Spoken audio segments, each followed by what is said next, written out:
Freakonomics Radio is sponsored by Southern New Hampshire University. The best investments are the ones you make in yourself, and no one knows that better than Southern New Hampshire University. With more than 200 online degree programs, no set class times, and low online tuition, Southern New Hampshire University is built to fit your life today and set you up for success tomorrow.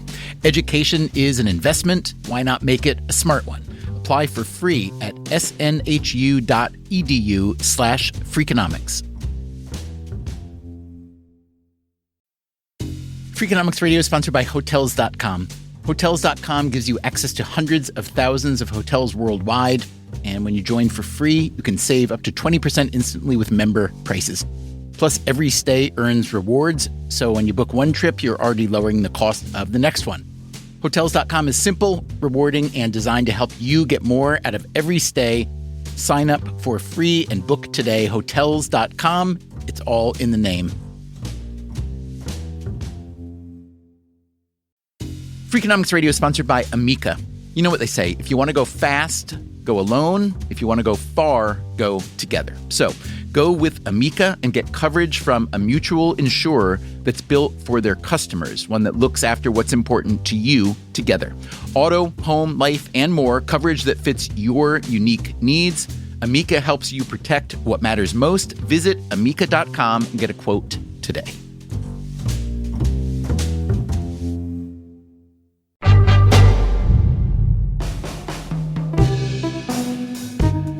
Today, let's start with a quiz.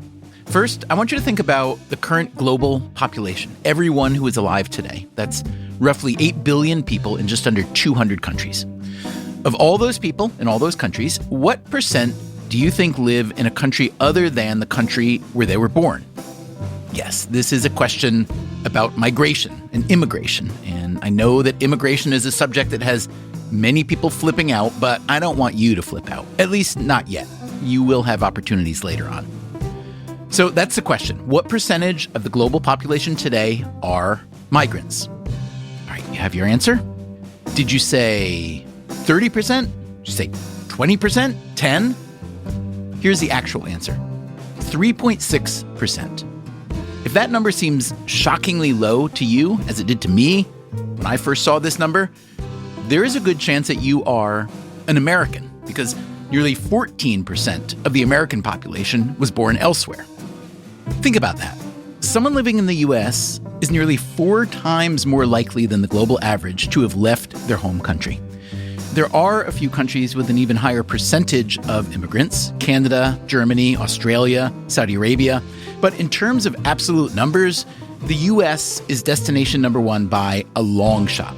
Roughly 50 million people living in the U.S. were born elsewhere. It was John F. Kennedy who began calling the U.S. a nation of immigrants. But what does that actually mean? What are the consequences, the costs, and benefits of being the ocean that so many rivers compete to flow into? To answer those questions, let's start with one of those immigrants. This is Zeke Hernandez. So I'm the son of 2 wonderful parents who grew up very poor. My dad was born in a small town in Uruguay. His mother was completely illiterate. When my father was a teenager, his father died of lung cancer. My mother was born in a farming community a couple hours away from that town. Also very poor. They sort of lived off what they could grow in the land. She went to a little schoolhouse that educated kids in the very basics of reading, writing, and arithmetic. And there wasn't much prospect beyond that. That's how everyone had grown up for generations. What was, I think, unique about her is that she really loved books and did well in school, and a teacher encouraged her to keep going with her education. So she went to her parents, who said, no way, education is for rich people, because furthering education for a kid like her meant that the family had to move to the nearest city. There was no secondary school around. Anyway, after months of insisting, my grandparents agreed to let her go live on her own in the nearest town when she was 12 years old. So she finished high school and became an elementary school teacher. My parents actually were both elementary school teachers. They got paid very little. I don't have memories of this, but my mother has told me some stories of, there not being quite enough food all the time when I was very young. My father and he'll say this, I'm not saying anything he wouldn't, he bumbled his way through life in the early years. Our family's life changed quite a bit about the time that I was born. My father got a job working for the church that our family went to, the Church of Jesus Christ of Latter-day Saints. It was just an office job. He's keeping financial records, and he got a few promotions. He started going to night school to get a college degree. And then when I was 4 years old, a big opportunity arose to go on an expatriate assignment to Costa Rica. So we spent 8 years in Costa Rica, Guatemala, and Argentina. Nobody makes a lot of money working for a church, but the one perk is that as an expatriate, the job paid for a private school where teaching was done in English. And so I speak this language because of that opportunity. If your father had not taken that job, the odds of you still being in Uruguay would be what? 99%. I mean, yeah, it totally changed everything. Zeke Hernandez is today a professor at the Wharton School at the University of Pennsylvania. He's also written his first book to be published in June. It is called The Truth About Immigration. It is a book full of research and facts. At a moment when every conversation about immigration seems to coalesce around emotion or politics, we thought it might be nice to bring some facts to the table. And this moment is an odd one. Most Americans want immigration reform that would include better security and a shot at citizenship even for immigrants who came here illegally. Many politicians, meanwhile, take a less nuanced view. They're poisoning the blood of our country. That's what they've done. We cannot allow buses with people needing our help to arrive without warning at any hour of day and night. It seems as if our nation of immigrants has come to hate immigration. This puts us in a precarious position. If liberals insist that only fascists enforce borders, the journalist David Frum writes, then voters will hire fascists to do the job liberals refuse to do. How did we get here? And where's this going? Today on Freakonomics Radio, the first episode in a series we are calling The True Story of America's Supremely Messed Up Immigration System. That starts now.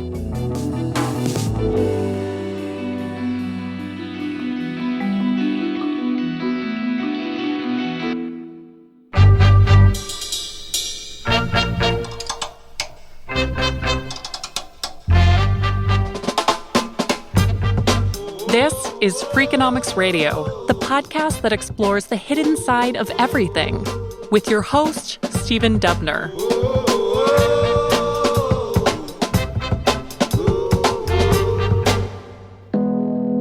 In the beginning, we met Zeke Hernandez, who is about to publish an eye-opening book about immigration. We will get back to Hernandez soon enough, but if you want to read a really wild book about immigration, you might start with the Bible.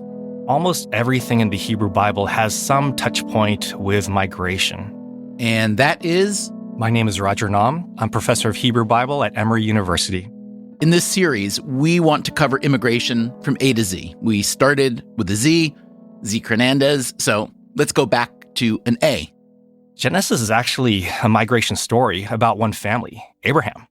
And the first introduction in Genesis 12 is for him to go and to leave Babylon and travel to the place where the Lord will show you. And you get from Genesis 12 through 50, all these narratives about basically 3 generations, Abraham, Jacob, and Joseph, traveling into this strange and foreign land. Traveling into a strange and foreign land would become a quintessential and constant mode of Jewish history. Many generations after Abraham, several thousand Jews were living and worshiping in Jerusalem, the Jewish capital. But then, in 587 BCE, in 587, the Babylonians came, they destroyed the temple of Jerusalem, they plundered the contents, and they took the people and forced them in a forced migration back to Babylon. Now, when it comes to migration, diaspora, economics, etc., how reliable would you consider information in the Hebrew Bible? Not terribly reliable, but sometimes reliable. It's mixed. The Bible is so ideological, it's so theological, but sometimes the non-ideological stuff, that has less chance to be redacted and edited, and so some of that can be reliable. But besides the Bible, there are many other documents that have survived from this era. The ones in Mesopotamia are written in Akkadian. In places like Egypt, they're written either in Middle Egyptian hieroglyphs or on papyri, they're written in Coptic and Aramaic. And how is your Akkadian and Coptic and Aramaic and Middle Egyptian? My Akkadian's, it's pretty good for a biblical scholar. Akkadian is really, really hard. There are hundreds and hundreds of signs. They're all multivalent, meaning every sign means like 20 different things. My Aramaic is pretty good as well. Coptic is a little bit later, so I do not know Coptic, and I never regrettably studied Middle Egyptian. Roger Nahm told us about some documents that he has studied from the 6th and 5th centuries BCE called the Al-Yahudu tablets. Al-Yahudu literally means city of Judeans. And these are a bunch of economic documents about life in the city of Judeans. These are exiles taken from Jerusalem and placed deliberately somewhere, probably in central Iraq. And this documents their economic life there. Things like promissory notes, loans, sales contracts, receipts, distributions. You have a few legal texts as well. And so it's a really nice archive to try to put together what their basic economic life was like. And what was their economic life like? So we know of certain groups that surely flourished. Even within one generation, you had people that eventually got hereditary land. The idea is, as soon as they got there, they were given some sort of responsibility over a land. And after one generation, the sons would be able to inherit that land, and they can make more crop way beyond what they owed to the crown. And there were other ways in which these immigrant Judeans assimilated into Babylonian culture. And we know that because of religious practices from their names. In America, there's not a lot of meaning ascribed to names, but in the ancient world, these names are tremendously important. In the biblical text, you get something like Isaiah, which means Yah, the divine name, saves, or something like that. And so we begin to see Babylonian deities attached to these Judeans. So names that are kind of assimilate, kind of like myself. I am Korean American, but my name is Roger. It's not a very Korean sounding name, but it is a strategy of assimilation. So we see a lot of these families really begin to assimilate into Babylonian culture. This is despite the fact that they were taken there essentially as slaves, correct? Right. And so the biblical text, there is a famous Psalm 137, by the rivers of Babylon, there we sat down, and there we wept when we remembered Zion. The biblical text tends to portray the exile as a horrible, horrible event. And it was, on many accounts, religiously losing the temple, losing the Davidic dynasty. But the Al-Yahudu tablets, this archive kind of points to a different picture, that there was economic flourishing in the migration. But as Roger Nahm points out, Babylonia wasn't the only place where Judeans were living in exile. Another group lived in Egypt on an island in the Nile called Elephantine. There's another fantastic archive called the Elephantine Papyri. They reference Jerusalem. They have the Hebrew word for priest. In this Aramaic document, they talk about the Sabbath. They talk about the Passover, the Feast of Unleavened Bread. And how did these Judeans do economically? Did they thrive like some of their fellow exiles in Babylonia? These archives tend to show it was a pretty hard existence for them. It was a very multicultural area as a military garrison and outpost. We know that they had great discord with other ethnicities living with them. There are fights with the Egyptians. There's complaints about different religious practices. We knew that there was a temple to Yah, the divine God of the Israelites, right there, and right next to them was the temple to Num, the Egyptian god. And at one point, the Egyptians destroyed the Judean temple. We know that they kept Judean names like Jedaniah, Hananiah. They kind of sound like biblical names, right? We also know that they wrote to Jerusalem. And Jerusalem, we can assume from the letters, had some sort of religious authority over these Judeans. and they had their own priests to conduct sacrifices. And so there's a certain holding on to their cultural heritage, even though their migration was very possibly much earlier than the ones in Babylonia. So you've told us 2 immigration stories, 2 diaspora stories with similar populations living under different governments in different destinations. What can we generalize? What's to be learned from this experience overall as it might relate to modern day immigration? Well, in comparing the biblical world to modern day immigration, I hesitate a little bit because it's so anachronistic. At the same time, I think there's a certain universalism in the human experience. Throughout human history, people have migrated. People have uprooted and settled for various reasons. And in that migration, I think there are certain challenges that are parallel to the present day experience in antiquity. And one is there's always a balance between assimilation and preservation. And that balance often can be influenced by your economic success. My mom and dad came in the 1960s, and that generation of East Asian immigrants, our parents were very adamant, our kids are going to learn English well. They're going to take on American names. They're going to succeed in school. They're going to go to American universities, and they're going to assimilate. That is a very deliberate, intentional strategy with economic repercussions. And I think that balance between assimilation and preservation back in the ancient world and today is closely correlated to economic prosperity. So Roger Nam's takeaway is that economic prosperity goes hand in hand with assimilation. You can see why that might make sense. If an immigrant group doesn't assimilate, at least to some degree, they may not be able to integrate into the economic life of the host country. But when Nam described the different experiences of the Judeans in Babylonia versus the Judeans in Egypt, I took away a different moral of the story. When it comes to immigration, the details matter a lot. The status that immigrants are given, both legal and social, the economic opportunities made available to them or withheld from them, these can be the difference between prosperity and desperation, or even death.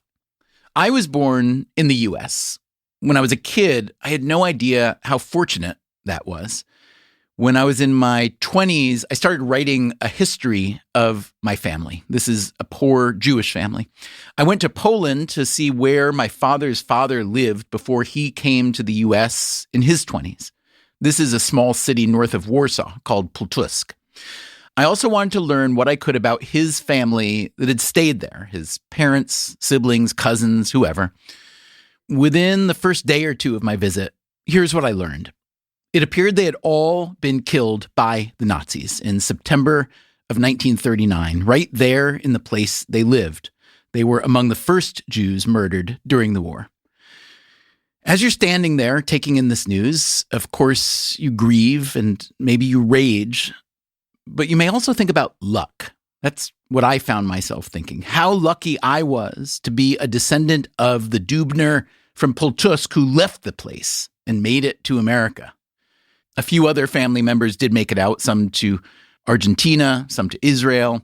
For all of them, and for me, immigration was a lifesaver, a life giver. In the U.S. and elsewhere, generations would be born. In Poland, you can't even find the bones of the dead ones. The United States, for most of its relatively brief history, has been the top destination for immigrants because it offers an abundance of both social freedom and economic opportunity. And the benefits go both ways. Immigrants are 80% more likely to start a business in the U.S. than a person born here. One economic analysis finds that immigrant STEM workers were responsible for between 30 and 50% of our aggregate productivity growth between 1990 and 2010. Remember, about 14% of our population is foreign-born. According to those productivity numbers, immigrants are punching way above their weight by a factor of at least 2 or 3. But there are problems. The big one is that there are simply way more people who want to come to the U.S. than the U.S. wants. According to Gallup polling, 160 million people worldwide say they would like to permanently move to the U.S. The U.S. offers permanent residence to about 1 million people per year, with another 3 million admitted under temporary worker policies. Of those 1 million new permanent residents, about 60% are related to a current citizen. Around 25% are admitted under employment-based preferences. And the rest are a mix of refugees, asylum seekers, and winners of a diversity lottery. In any country, 1 million new residents a year would be a lot. But again, there are 160 million people who say they'd like to come here. And when supply outstrips demand by that much, you are going to get some chaos. It's estimated that 20 or 25% of all immigrants to the U.S., around 10 million people, are here without proper documentation or permission. This huge stream of illegal immigration and chaos at the southern border are what drive the political debate. 69% of Republicans want to decrease immigration. Only 17% of Democrats do. Meanwhile, 83% of Democrats say that immigrants strengthen the U.S. Only 38% of Republicans do. How do all these Democrats and Republicans form such starkly opposing views? My guess is they don't spend much time digging into the data. So let's do that together, you and me. After the break, what the immigration numbers say, what they don't say, and what they can't say. I'm Stephen Dubner. This is Freakonomics Radio. We'll be right back.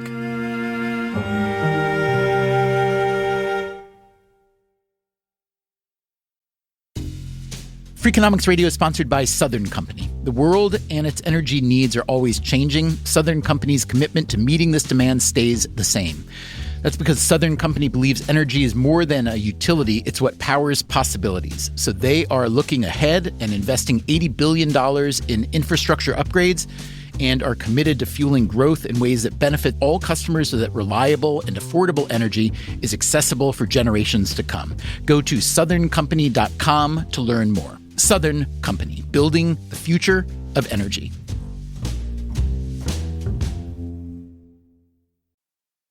Freakonomics Radio is sponsored by Range Rover Sport, a vehicle that blends power, poise, and performance. With a distinctly British design, the Range Rover Sport is built to take on roads anywhere. Free from unnecessary details, its raw power and agility shine. Combining a dynamic sporting personality with elegance and agility, it delivers an instinctive drive. Its assertive stance hints at an equally refined driving performance. Defining true modern luxury, the Range Rover Sport features the latest innovations in comfort and convenience. The cabin air purification system, alongside the active noise cancellation, creates a new level of quality, comfort, and control. Terrain Response 2 offers 7 terrain modes to choose from, fine-tuning the vehicle for any challenging roads ahead. A force inside and out, the Range Rover Sport is available with a choice of powerful engines, including a plug-in hybrid with an estimated range of 53 miles. Build your Range Rover Sport at rangerover.com/US/sport. Freakonomics Radio is sponsored by TalkAboutPD.com. Let's talk about Peyronie's disease, or PD. It's not widely talked about, and some men may feel reluctant to bring it up, but it's more common than you would think. PD can happen when scar tissue builds up under the skin of the penis, causing a curve with a bump during an erection that for some men may lead to pain during intimacy and impact mental health. A trusted urology specialist can help diagnose PD and walk you through your options, including non-surgical treatment. Visit talkaboutpd.com.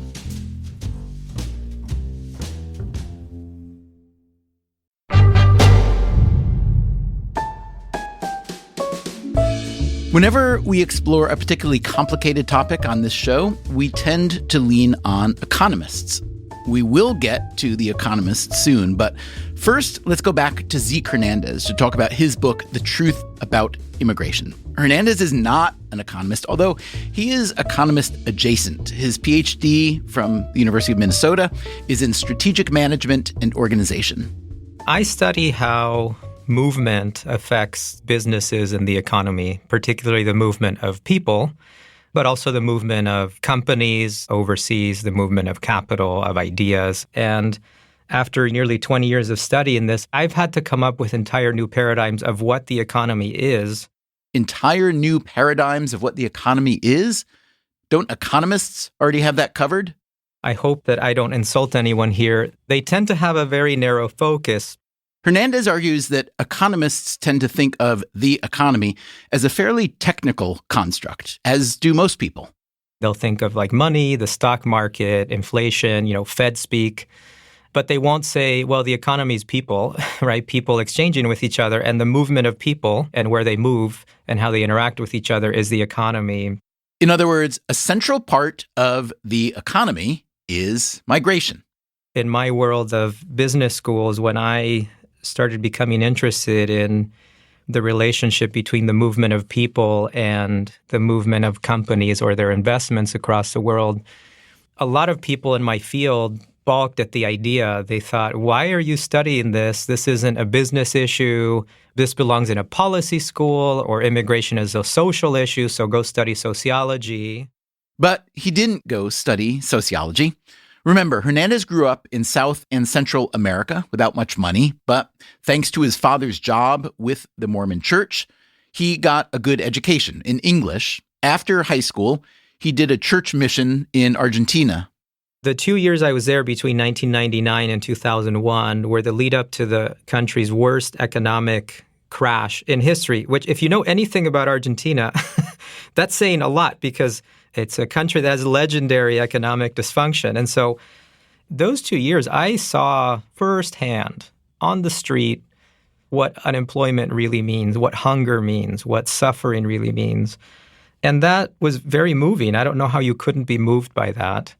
It really ignited this passion for not just helping people, but also understanding why, like what creates economic prosperity and growth. And so that really moved me. But it relates to my immigration story because when I finished that mission, I had this dilemma or this big decision to make. I had a scholarship to study in the United States. This was at Brigham Young University, yes? Brigham Young University. So I had a lot of American friends. And one of them, without any malicious intention, like he was supportive of me, but he said, Zeke, that you're going to steal a scholarship, a job, and probably a girl from a deserving American, right? And I wasn't offended because in my mental model of immigration at the time, I kind of thought, well, immigration is probably good for those who migrate, but maybe it harms people. Maybe it is a zero-sum game. And so I really did worry about, was I taking someone else's slot? I didn't have an intention of migrating permanently to the U.S., but I also worried about leaving my country and my people behind and not contributing my own skills and talents to helping. And so it was kind of a microcosm of all the debates we have now publicly about immigration. And what happened? Well, a lot of different things. I met my wife, who's American. We started a family.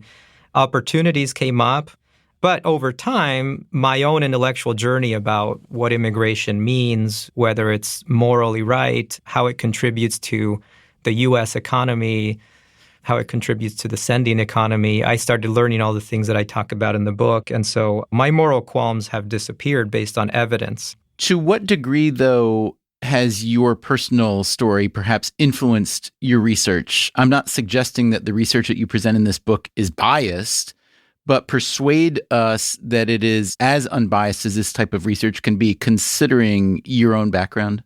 I think it's a very fair question, and anyone should ask me that question. And the honest answer is very little to nothing.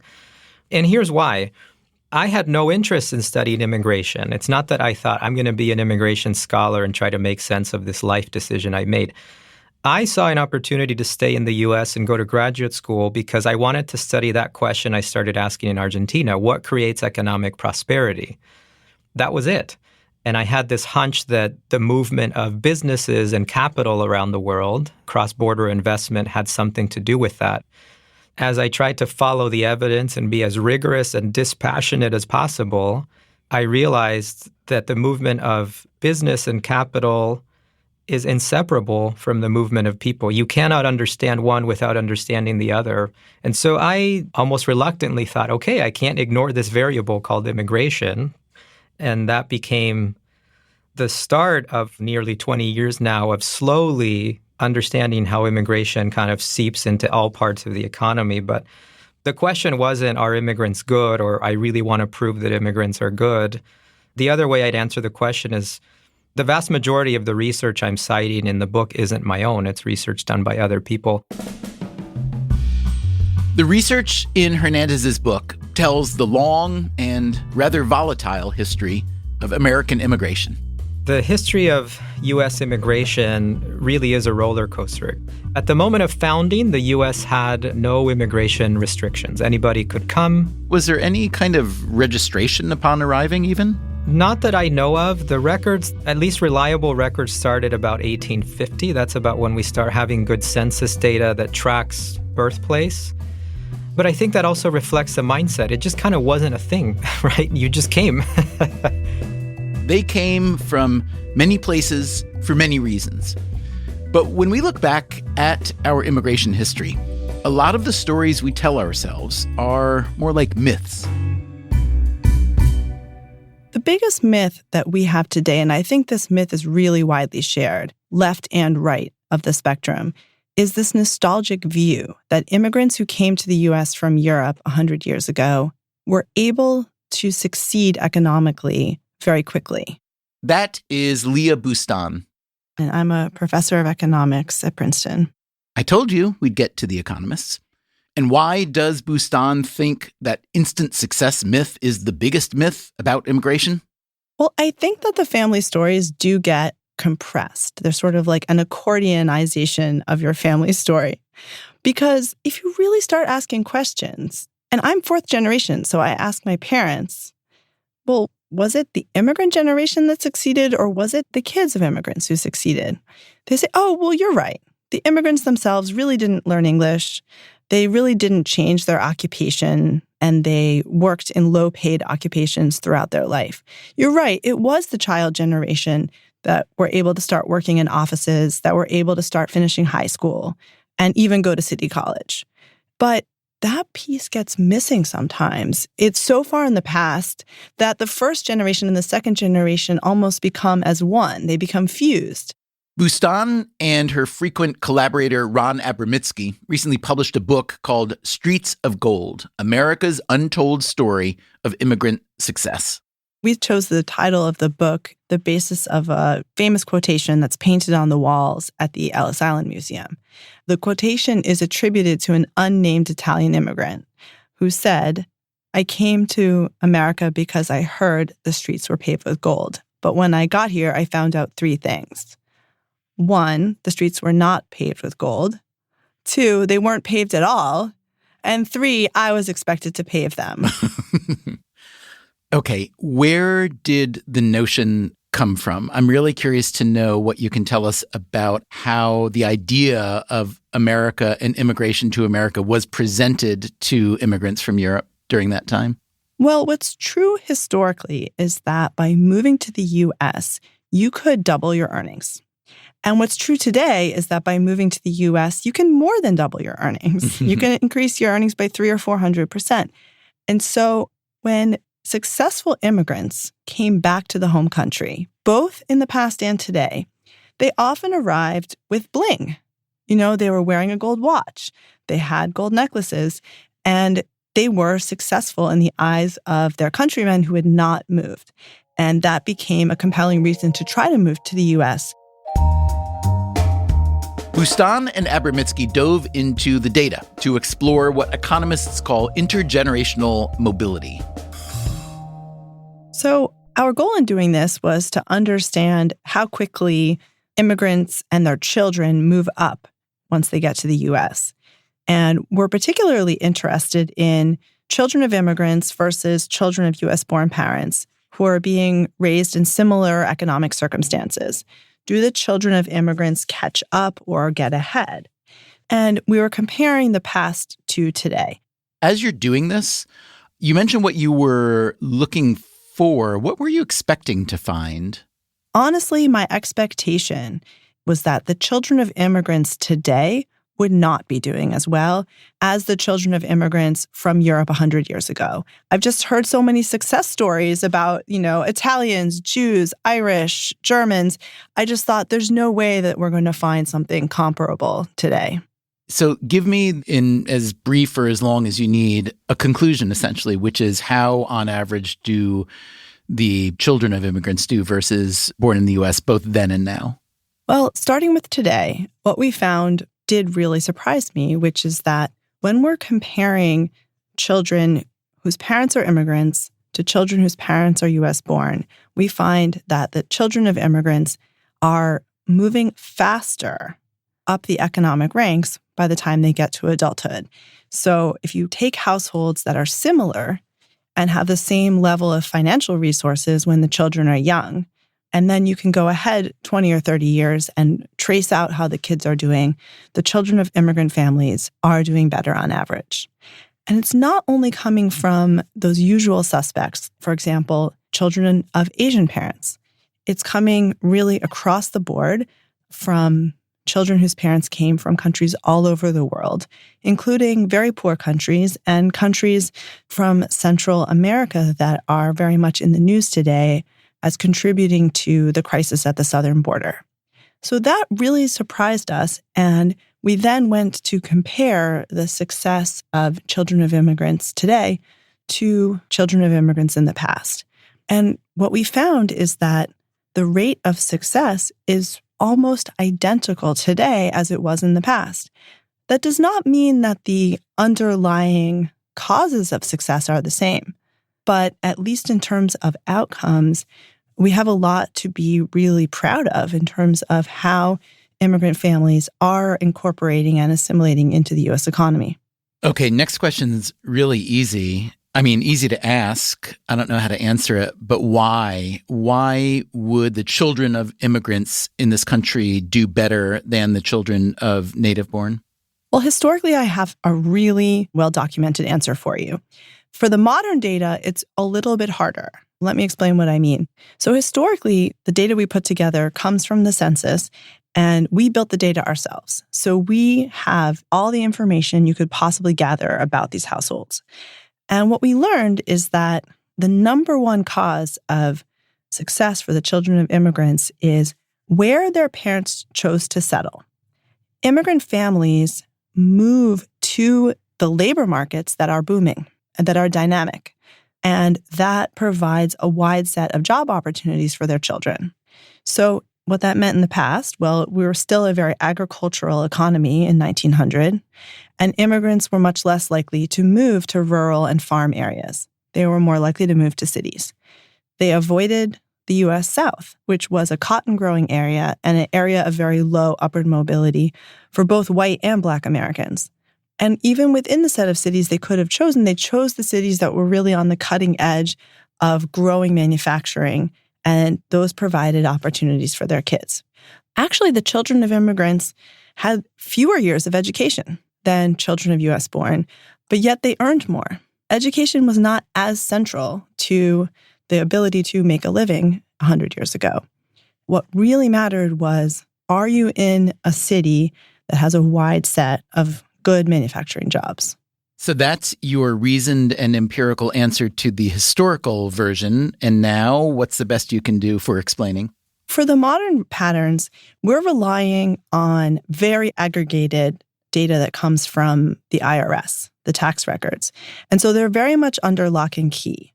So we don't have all the information like where are these families living, what are the education levels of the parents, and so on. The best we can see is that from some survey evidence, it looks like immigrants are still moving to the more dynamic areas, so geography is still playing a role, but it's much smaller now than it was in the past. So that leaves a lot of scope for our more speculative explanations, like maybe immigrant parents value education more, maybe they're spending more time with their kids on educational investments. We are hoping that we're going to get access to some data that will allow us to answer this better, but really at the moment, we're in the hypothesis generating phase, so all of the potential explanations that your listeners may come up with, We'd be curious to hear because we hope that we're going to be getting access to data through the Census Bureau soon to really be able to answer this. Well, let's talk about some of those potential explanations. What about, let's say, religiosity? I've read that the typical immigrant to the U.S. is more religiously observant than the typical native born. I'm curious if you think that may help explain this phenomenon at all? I think it might. I think you're right that immigrant families report more regular church attendance, and it's possible that that may help build strong social capital, strong communities, and that might have an effect on kids. What about the notion that immigrants tend to bond with other immigrants wherever they settle and form a kind of large extended family that has gone out of fashion among native-born Americans? I think that it depends on the level of income and level of human capital in that extended family. For some groups, that can be incredibly beneficial. If your family has relatively low-earning parents, but you are embedded in a wider community that has a wider range of occupations and income, that can really help children through what economists think of as ethnic capital. Another argument we hear is that the kind of person who immigrates is just not typical, that they've got more drive or grit or zeal than average. What do you make of that argument to explain, accomplishment for the next generation here? It's quite interesting because in the modern period, immigrants from almost every country in the world to the U.S. are more educated and come from wealthier backgrounds than the typical person in their home country. So in that sense, economists call those immigrants positively selected. Historically, that's actually not true. Historically, the Statue of Liberty actually got it right that immigrants from Europe were the tired, poor, huddled masses. They tended to either be from the low end of the socioeconomic spectrum or just average for their home country. So when we see children of immigrants getting ahead 100 years ago, it's probably not because of positive selection. But for today, that certainly could be the case. When we see an immigrant group that has, from a U.S. perspective, low education levels on average, like let's say we say, oh, geez, a lot of those immigrants only went to 10th grade or 11th grade. That actually can be a quite high level of education in the home country and might be indicative of a whole set of family advantages or personal advantages that immigrant is carrying with him. We'll be right back after a break. Also, Leah Boustan wanted to hear your theories about why even today the children of immigrants do better economically than the children of parents who were born in the U.S. Send your ideas to radio@freakonomics.com and we will pass them along. I am Stephen Dubner. This is Freakonomics Radio. Please stay right where you are.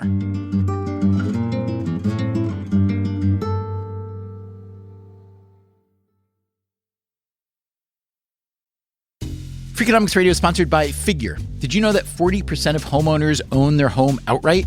If that's you, don't let your equity sit idle. Tap it with a home equity line of credit.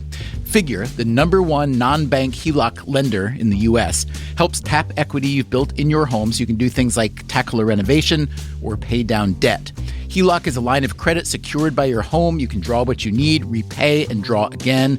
Figure offers a 100% online application. Get approved in 5 minutes and funding in as few as 5 days. It's faster than a bank loan and cheaper than a personal loan.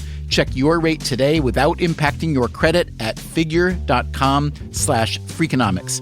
This post is sponsored by Figure, NMLS ID 1717824. Figure is an equal housing lender. For more information about their licensing, visit nmlsconsumeraccess.org. Figure's HELOC is subject to credit approval and terms apply. Freakonomics Radio is sponsored by Zip System. Zip System building enclosures are designed as one integrated roof and wall system that makes it faster and easier to create a tight, dry building enclosure. Instead of a mix and match approach, all components work together as one system, eliminating the need for house wrap and felt. Because they keep your build protected against weather starting from day one, that means fewer steps and less opportunities for delays. Explore their family of products and learn more at zipsystem.com. Freakonomics Radio is sponsored by LinkedIn Ads. Ever invested in something that didn't live up to the hype? Marketers know that feeling. They optimize for the numbers that look great, like impressions, but then they don't see revenue. LinkedIn has a word for that: bull spend. Instead, you can get the highest ROAS of major ad networks with LinkedIn. Cut the bull spend, advertise on LinkedIn. Spend $250 and get a $250 credit. Go to linkedin.com/Freakonomics. Terms apply.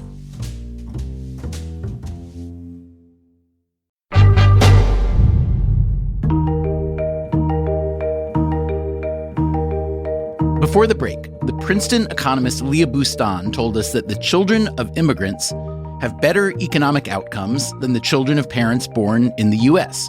This is true today, and it was true 100 years ago. So it is fair to conclude that the U.S. has some foundational properties that help immigrants succeed.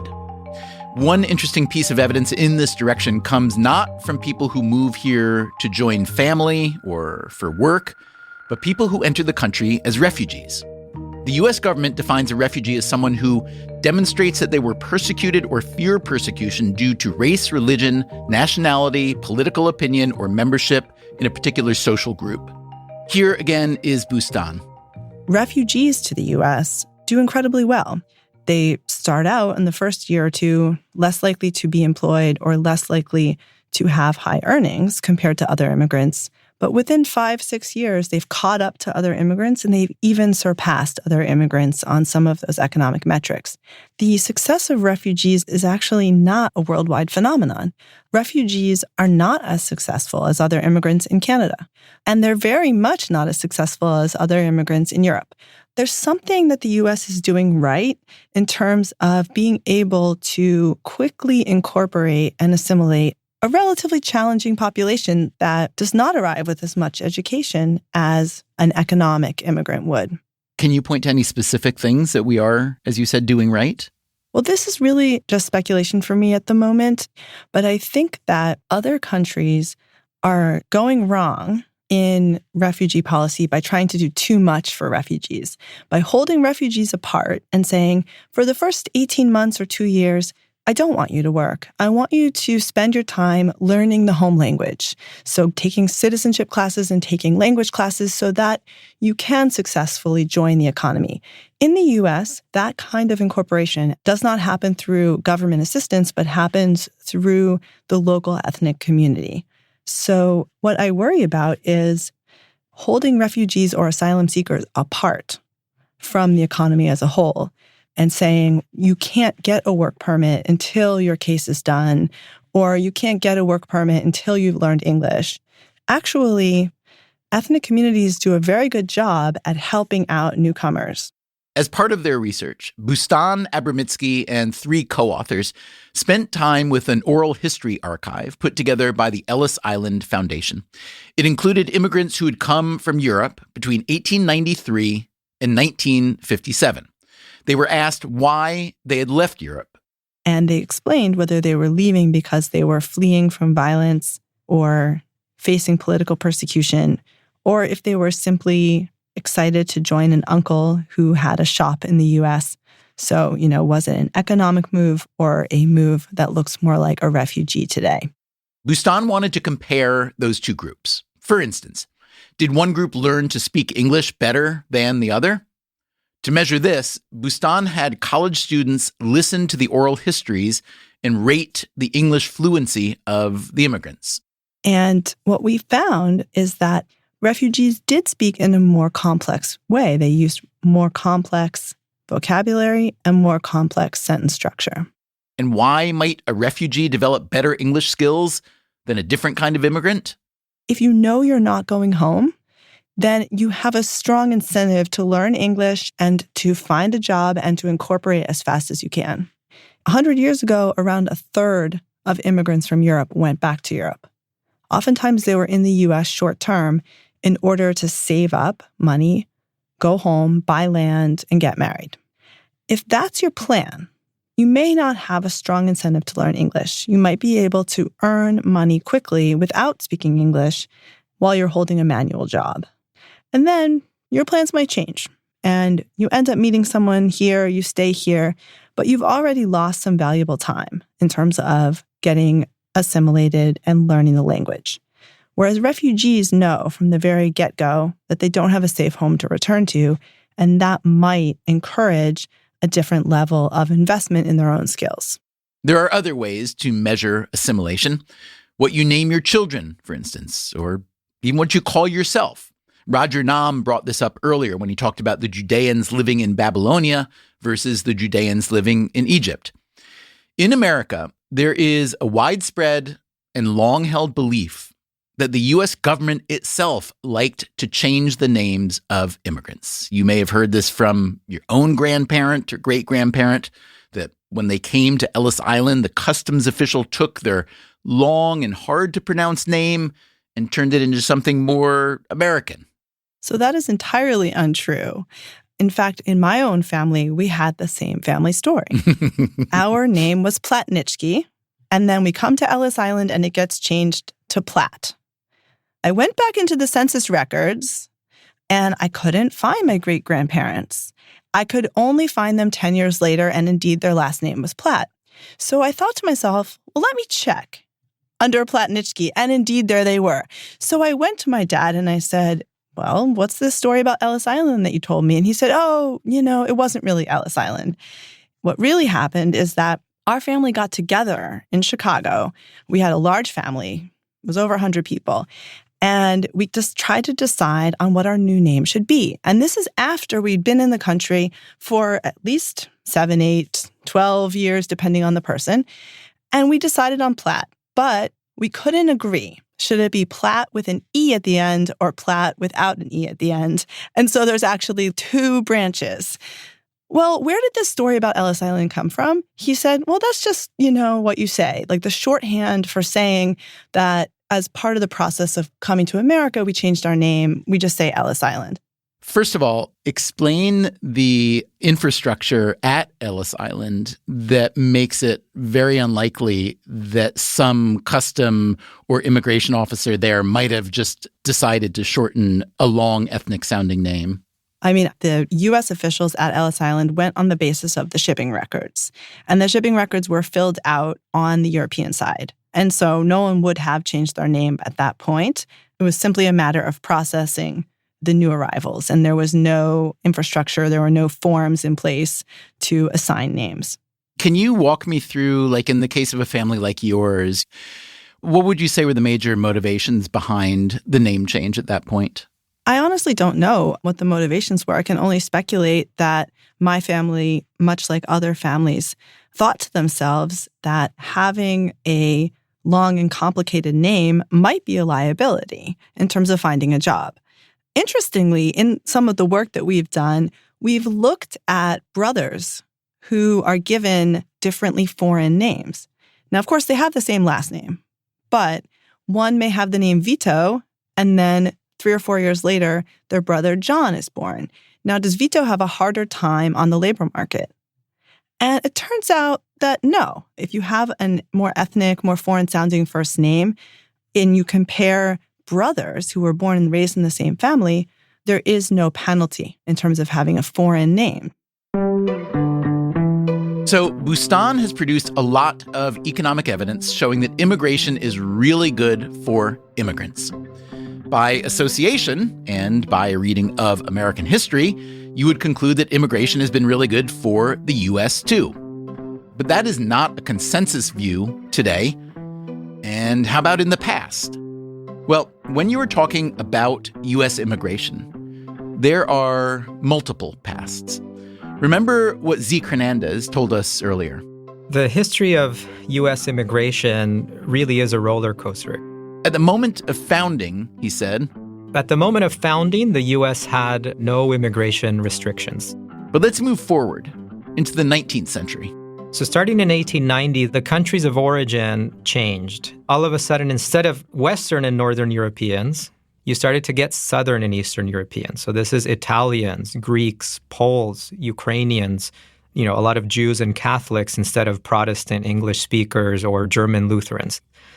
And this, there's no other way to put it, completely freaked out the establishment. And it wasn't subtle. It wasn't behind closed curtains. Senators like Henry Cabot Lodge from Massachusetts wrote scathing articles talking about how these Southern Eastern Europeans were inferior. They commissioned in 1907 the Dillingham Commission, which was a multi-year study that purported to prove that these immigrants were economically, socially, mentally, psychologically inferior, that they were unpatriotic, that they couldn't assimilate because of their different religion, language, etc. Things are really changing when you go back around 100 years. Starting out in 1917, when for the first time the U.S. added a literacy requirement for entry. And around a third of immigrants at the time were illiterate, and so they would be ruled out by such a piece of legislation. And then World War I happened, and that also added to the freak out in that these elites also became afraid that these immigrants, some of whom were from the countries the U.S. fought against, were just not going to assimilate, that there was a national security threat. And Congress actually tried to close the border 4 times before they were successful. They were successful in 1921 over a presidential veto, which means they had a supermajority. And so that led to the most pivotal legislation in American immigration history, which was the 1924 National Origins Act. So the National Origins Act said the following. First, it banned all immigration from Asia, all of it. So the quota for Asia was 0. And then it said, we're going to go back to the 1890 census and establish that from any European country, no more than 2% of residents from each country of origin as of the 1890 census can enter the U.S. in any given year. Now, why go all the way back to 1890? Because by then, very few Southern and Eastern Europeans had come. And so it was a totally racist way to keep out people that were Jewish, Catholic, etc. What was the decline like? How steep was the decline in a very rapid moment? In the 1920s, immigrants were about 15% of the population. By 1970, it was 4.7%. That is massive, right? That's where the roller coaster roared down. Hitler, by the way, loved the National Origins Act. I bet. He praised it. Now, according to your book and your theories of the economic and social power of immigrants generally, one would think that that massive decline in immigration over those few decades, let's call it from the mid-20s until the 1970s, would have hurt the country a lot in terms of economic dynamism, innovation, and so on. Did it? It did. It did. For example, there's a study that showed that American inventors, so this is not foreign, American inventors became nearly 70% less productive. American businesses patented over 53% less for decades because of the loss of, say, skilled immigrants and inventors from the Southern and Eastern European countries that didn't come. There's evidence showing that this didn't help native workers in the labor market in any way. So you would have thought maybe their wages went up or they got more jobs. There was no effect on that. So there were a lot of losses. Now, of course, someone who knows American history is saying, wait a minute, this coincided with the post-war boom and America's leadership in the world. But I think there's 2 things there. One is, how much more could America have gained during those years with all this foreign-born talent that was missing? But the other thing is the baby boom happened, and so the baby boom partly replaced the immigrants that were lost that would have come had it not been for the 1924 Quotas Act, but only partially. What was the fertility rate during the baby boom compared to now? So the birth rate in 1940 was 2.1%, which is exactly replacement. It jumped to 3.6% by 1960, and then it went down to less than 2 by 1980. And where are we now? We're at 1.78, so we're below replacement. And so this is a big issue because the baby boom kind of saved the country in lots of ways. Considering the evidence we've been hearing today, you have to wonder, at least I had to wonder, how exactly did so many people in this nation of immigrants come to hate immigration? Well, there are some good reasons. Coming up next time on part 2 of our series, how the Immigration and Nationality Act of 1965 changed everything. The economics, the politics, the culture, And then later in the series, as the U.S. struggles with immigration, is Canada trying to steal our old playbook? Also, we are going to publish a bonus episode soon, an interview about immigration we did some years ago with Madeleine Albright. She was born in Prague and twice became a refugee in her youth. She went on to become U.S. Secretary of State under President Clinton, as well as U.S. Ambassador to the United Nations. Albright died in 2022 at age 84. You will hear that interview soon here on Freakonomics Radio, as well as the rest of our current series on immigration. Until then, take care of yourself, and if you can, someone else too. Freakonomics Radio is produced by Stitcher and Renbud Radio. You can find our entire archive on any podcast app or at Freakonomics.com, where we also publish transcripts and show notes. This episode was produced by Alina Kullman and Zach Lipinski. Our staff also includes Augusta Chapman, Eleanor Osborne, Elsa Hernandez, Gabriel Roth, Greg Rippin, Jasmine Klinger, Jeremy Johnston, Julie Canfer, Lyric Bowditch, Morgan Levy, Neil Carruth, Rebecca Lee Douglas, and Sarah Lilly. Our theme song is Mr. Fortune by The Hitchhikers. All the other music is composed by Luis Guerra. As always, thank you for listening.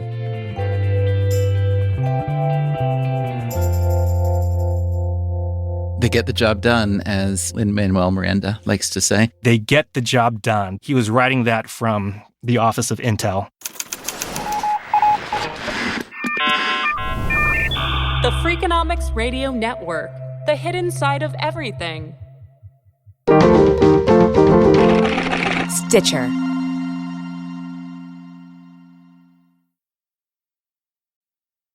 Freakonomics Radio is sponsored by Ozempic. Innovation happens through rethinking what's possible, and when it comes to GLP-1s, Ozempic Pill does just that. Learn more about Ozempic semaglutide tablets, 4 and 9 milligrams, by calling 1-833-OZEMPIC or visit Ozempic.com to view the medication guide and ask your doctor what's possible with FDA-approved Ozempic Pill.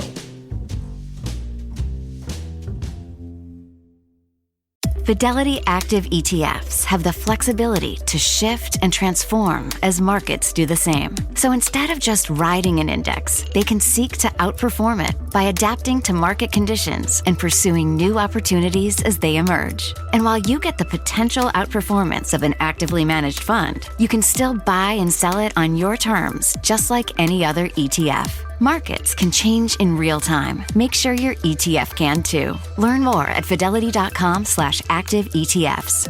Before investing in any exchange-traded fund, you should consider its investment objectives, risks, charges, and expenses. Contact Fidelity for a prospectus, an offering circular, or if available, a summary prospectus containing this information. Read it carefully. While active ETFs offer the potential to outperform an index, these products may more significantly trail an index as compared with passive ETFs. ETFs are subject to market fluctuation and the risks of their underlying investments. ETFs are subject to management fees and other expenses. Fidelity Brokerage Services, LLC, member NYSE, SIPC.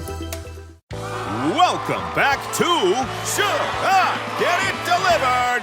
Contestant, you're out of food and your meds, but are too tired to get up. Do you A, pout, B, beg your roommate, or C, get Walmart to deliver it all same day? Same day? Who knew? Gonna go with C, Walmart. That is correct. Walmart offers same-day delivery for prescriptions, groceries, and more. I love not leaving my couch. Walmart. Who knew? Subject to availability, restrictions, medication exclusions, and fees apply.